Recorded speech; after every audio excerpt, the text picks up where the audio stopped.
The real-time real estate segment. So if you've been a listener of Ron Siegel Radio, you know that not only do I love nonprofit organizations, but even more, veteran what you need to know about homeowners insurance.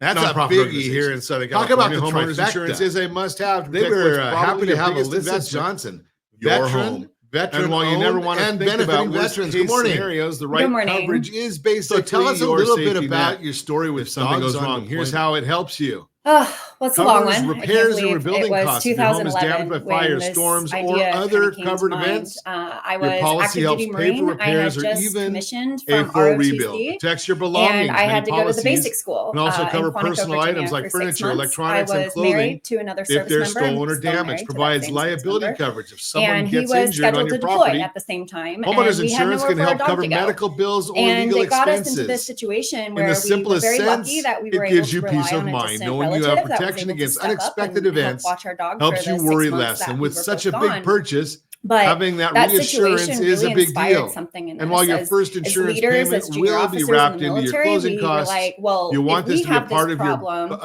and we had the resources beyond to be able closing to day find too. That's a because it's a solution, recurring what about expense the you'll have people once in the you service get the that keys don't to your have home. family to rely on? Here's what you or need to don't know have to the help financial you means budget to pay for this important long-term part of boarding, homeownership or perhaps today. have a pet that they can't. Costs and claims are rising in board recent in a years. facility. So Insurance as costs we have been started to climbing. According research to this issue, insurance.com, we realized there are that 4 there big really reasons wasn't behind an the effective jump in solution premiums. that provide a More national severe network weather that events and allowed military wildfires members are to leading to connect with higher volunteers willing claims. to board their pets. That's a real big and that is what we surprise, isn't designed it? as Dogs Unlimited. That's pretty amazing because insurance companies are pulling out of high-risk areas, reducing options for homeowners in some states. Past rate increases veterans haven't kept up with the rise in claims, and the cost to going and rebuild getting or medical repair need- homes medical care has gone up due to because higher they've material got and labor a costs. pet. And Basically, disasters are happening more the often. the repair military costs are trained. more, You don't leave anyone and behind. insurers have to They have adjust nowhere to their go with rates their to pets, keep so they up. don't get medical care Data for from themselves. ICE Does this Mortgage help with that at Technology all? helps paint the picture. Absolutely. Our of how organization the doesn't just average help yearly active duty premium service has members. We climbed also help over veterans, the last honorably decade. discharged If you're veterans watching that are us on receiving any sort of medical RonSiegelRadio.tv, any of our treatment or socials, inpatient type or the care, ABC News or and Talk any AM kind of job 1490 training and or FM transitional 98.1 video assistance. feeds. We really You're look at seeing each a case chart as a of the average case-by-case homeowner's basis. insurance premium. We also assist military spouses, 14%. so in cases where maybe Remember, spouse that's is a deployed national number. and you have the California, wife at home with children, and maybe unfortunately, they're having some sort we're of higher than emergency What with you can do themselves about or it, a family homeowners that they need a insurance little is extra a support. must to We're protect here. your home And we also and support your first investment, but responders, with so our rising fire, costs, our you want to do police, your and homework or anybody to that's balance the working in best medical coverage care you can get at the facilities best possible that might need price. additional Homeowners support insurance for rates whatever vary reason. widely We based saw on that location, obviously a lot in provider, and COVID, and coverage. that's kind of what inspired Shop us around to and say, compare you know quotes what, before we've built a settling on a product that policy. provides this And don't forget to temporary, ask about discounts. boarding and Things like connection security between systems people or that need bundling help with auto and people who insurance want to could help help lower your for insurance pets. costs. So how Bottom can we line, include when other you're planning to buy a home, it's important communities to that look would need our beyond support? just your mortgage Pretty payment. amazing. Now, You'll where are also you want to located? budget Where are for you your doing homeowner's this at? insurance policy. It So gives our you a organization lot is of completely protection national and virtually against based. unexpected- Everything is done through our against the website, unexpected. And while it's true these costs are dogsonlimit.org. That is rising, where service members there are can things you sign can up do to to try to get receive the our best services. possible price. Not just pet boarding, What's your but we also budget have a biggest financial concern when assistance it comes to program for budgeting help for with homeownership? Give me a call. unexpected vet care 800-306-1990, or even moving pets overseas, as well as spay and neuter. 1990. But we also, Ask your but we're agent primarily based in about San the Diego. concept If we of had a to give ourselves a higher headquarters, deductible that is where both my using husband and a I started the Roth IRA. organization. That is where we have No one such a talks large about that, military but we do on Ron community in Siegel Radio general. because I am But a we are a certified national liability advisor, organization. and I help families Wow, build so wealth you guys through are strategic covering debt a management. lot of ground. That's the with what you're real-time real talking estate about. segment. Brought And to you by how did you get the knowledge? I mean, rsrmoney.com. do you have? rsrmoney. What was your background? I mean, .com. you got a nonprofit going. You got a national organization going. You're matchmakers, I guess, so to speak, if it's all virtual. I like to always say that Dogs in Employment was like based on a Match.com system. The program was kind of built before, Rover Dog Vacay existed. And so it very much works in a similar fashion in terms of it being a virtual online product. But to be completely honest, I had no idea what I was doing. I was 22 years old. I was an industrial systems engineering student at the University of San Diego. I had an aviation contract in the Marine Corps, so I became a C-130 pilot. And I had no nonprofit experience. I had no business experience. It really was a shooting from the hip kind of situation. I had an extremely, long list of volunteers throughout the years that helped build the organization into what it is today. And when I left active duty service in 2019, that's when I really realized like I have an opportunity to build this organization, not just as something that's tangential to my life, but something that's more core to what it is that I spend my day-to-day doing. And I actually went back to school to the University of San Diego, thanks to my GI Bill. And I was able to get my master in business, and I started a master in nonprofit, but that is currently on hold. You got a lot going on. It's interesting that, so just for my own curiosity, because some of the other military nonprofits, I know one of the big issues that they have is the service you're providing. So do nonprofits work with other nonprofits to kind of bridge that gap? I certainly believe in collaboration. I believe that if we're going to create a community, we actually need to work together. So one of our biggest areas that we try to provide support is with animal shelters. So our organization provides this safety net for a certain demographic of people, being military veterans, first responders. But the real group of community that we're helping is the animal shelters, because we're preventing the unnecessary pet relinquishment, which then fills up animal shelters and uses their resources. Additionally, we're always looking to partner with the organizations that give that first one-on-one support to military and veterans, whether it's through family counseling services, whether it's through caseworkers getting people treatment that they need.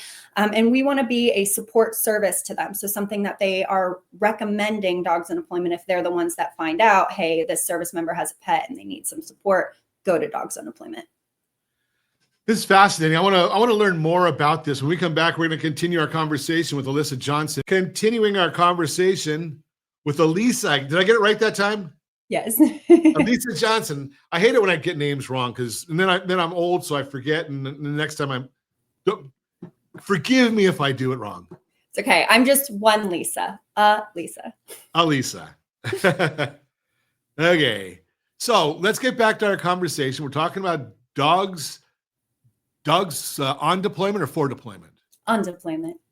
My notes are, I'm really slow today. Must be Monday. Dogs on deployment. dogsondeployment.org. Yes. So how do you know? I mean, because I know I watch, and one of the things that drives me completely insane, angry, is I see a lot of people abusing the service dog benefits. Oh.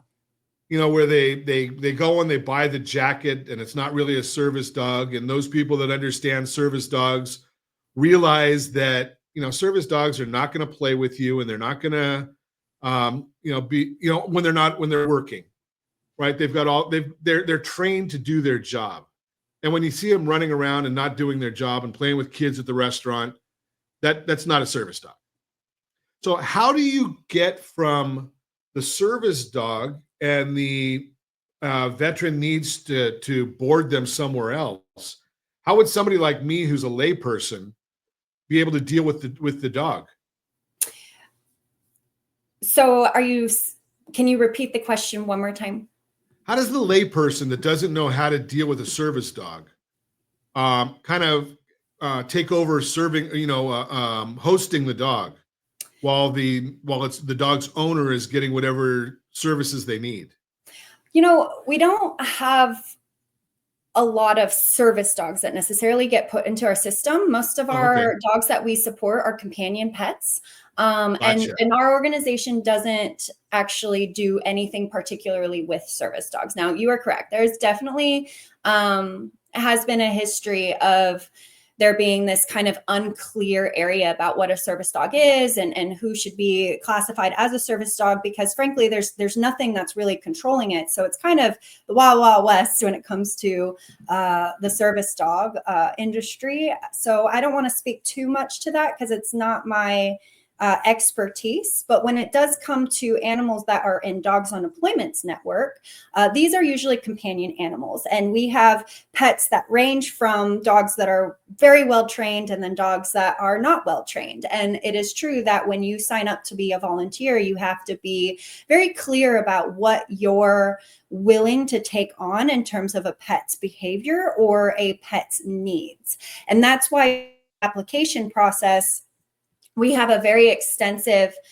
process for the pet owner to put in, this is my pet, these are the behaviors of my pet, these are potentially problematic issues. And we make recommendations for both the boarder and the pet owner to ensure that they have honest conversation about pet behaviors, that they do a meet and greet in some place that is non-territorial, like a dog park or something, especially if you're introducing a companion pet of a service member to one of your own pets.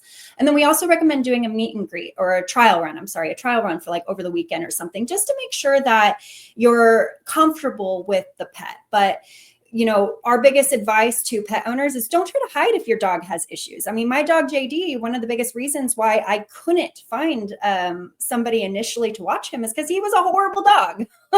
He was one of those dogs that jumped on you. He bolted out the door. He didn't like to come back, but God, was he just the sweetest, loving, fluffalump, and he was my soul dog. So, I had to find a home where he had the ability to run and have space, and he got his energy out. So that way he was better behaved for the family that was watching him. And I was very lucky again that was a distant relative that was able to assist.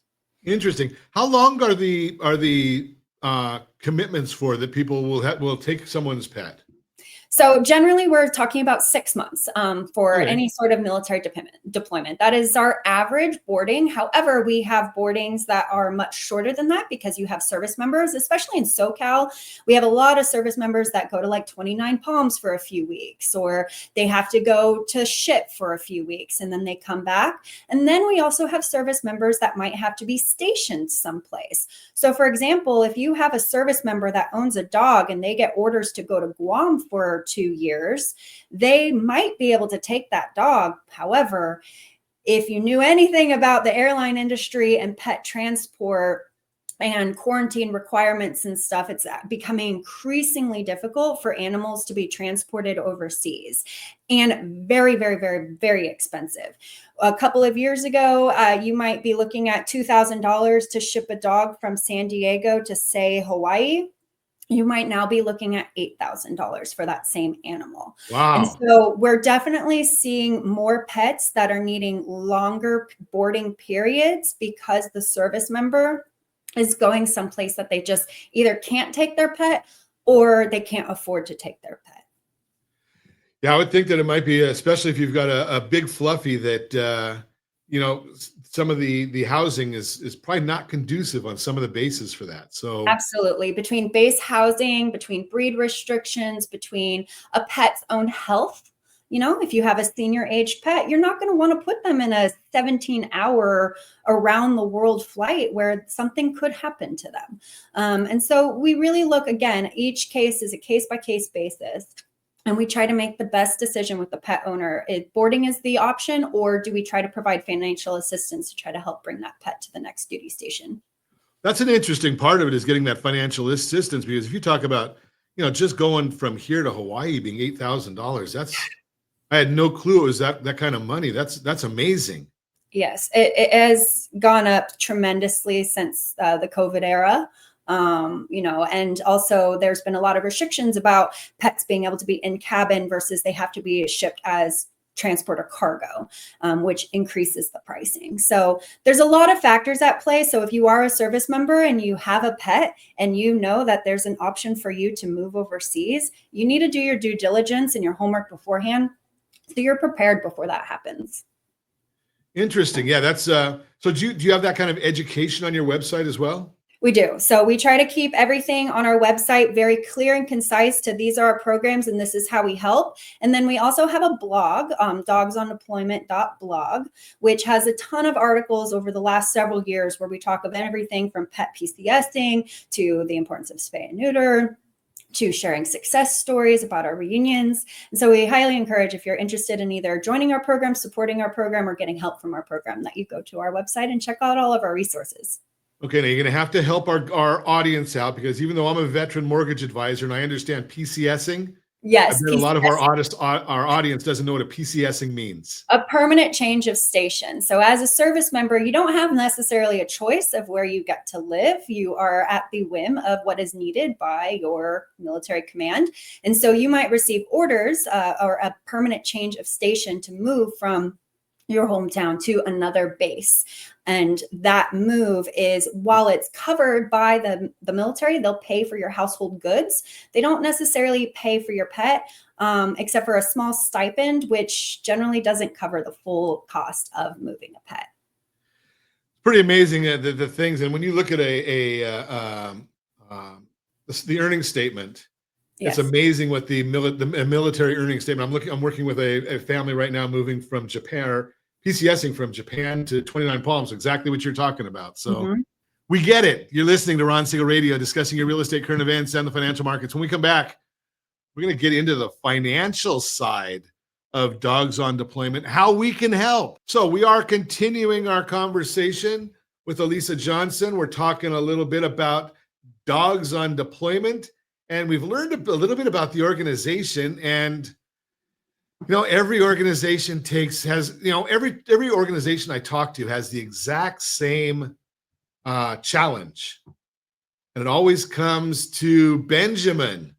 It's the dollars that it takes to run organizations, because they don't run themselves. So how do you finance the organization, Alisa? Well, that is such an important conversation to have. When I started this organization, I really was nonprofit. I started to get donations for the organization, and I just didn't know what to do with them. I had a fixed cost for what it was to develop my website, which, by the way, to run our website, our network, which is the core of what we provide, is expensive. Programming costs, server costs, database costs, cloud, computing costs, all of it adds up. And without those services, we don't exist. And so in the beginning, as I kind of got to this point where I was making money for the organization, I was like, okay, what do I start doing with this excess money? And that's where we started to start our other programs, giving financial assistance for unexpected veterinary bills, for the pet PCSing, and for spay and neuter. But then you start to get into this balance where your programs are really starting to be impacted by your level of fundraising and the level of public support through grants, through individual giving, through sponsorships, to where you're able to say, okay, this is my cost for my website. This is what I'd like to put towards these kind of extra programs that provide additional benefits to our service members. And then this is what it just costs to run our small team and things that we need, like having our own insurance policies, having our own, Adobe subscriptions so that we can read PDFs. We are a business, but we don't have any source of revenue. We have to rely on the public support for us to exist. And that's really where these kinds of conversations are so important, because there are so many avenues for people to support Dogs on Deployment, or any charity of their support or of their choice, doing by what they do in their careers. It's all about creating give back programs within your own, business. Well, that's you brought something up that kind of hit me as well, because if you're listening to us today and you work for a big corporation, a lot of large corporations have matching programs. They do. I know when I worked at Merrill Lynch 100 years ago, if an organization was on the approved list, and it didn't take a lot as long as they were a legitimate organization, Merrill Lynch would match our giving up to a certain amount. And a lot of people don't even think about looking into their companies about what does that matching gift look like. Absolutely. Right? My son works at Disney. They do it, I know, as well. Yes, we appreciate matching programs so much because it really does double your impact of your donation. But, when you are feeling economically stressed yourself, whether you're an individual, a small business, or a major corporation, the first thing that goes is charitable giving. That is the easiest thing for people to cut off of the top. And the unfortunate reality is that when that starts happening, you start to have organizations that become very resource dependent and then resource starved. And when that starts to happen, your programs start to fall apart. And then when I was talking about community earlier, when you think of Dogs in Employment as sort of this buffer for the animal shelters and for the veteran organizations, what happens when you start to lose those kind of central services? You start to get more pets that are put into shelters, and then you start to have a greater impact on those resources. You have more veterans that are not receiving help because they don't have something for their pet. And then what's going on in that community? And so really, we're all collaborating together. And when one or multiple types of these organizations start to get resource depleted, that's when you really start to see problems within the people that you're trying to help. So do you have events that people go to give, or do you just go right onto your website to give? Tell us a little bit about that. If you would like to give, everything is done virtually for our organization. We're a very small team, and we rely on volunteers to do those kinds of public events and whatever. So if you're interested in supporting our organization, we're presently looking for a San Diego coordinator, for example. So if you're in SoCal and you would like to be a part of our community or our organization, we would love to have a conversation with you. But if you would just like to go to our organization and support through a donation, your support will go to ensuring that our Hero Pet Boarding Network, which is our online network that allows the service members to apply for assistance and then be matched or connected with a boarder, that is where your donation goes to be supporting. We also have those other programs, our Veterinary Assistance Fund, as well as our Pet PCS and our Spay and Neuter programs. And you can even designate if you would like to support an individual program, or if you would like to make a general donation. Everything is done online, just dogsonemployment.org, and click the donate button. Makes it nice and simple, right? I mean, just go right there, dogsondeployment.org, donate.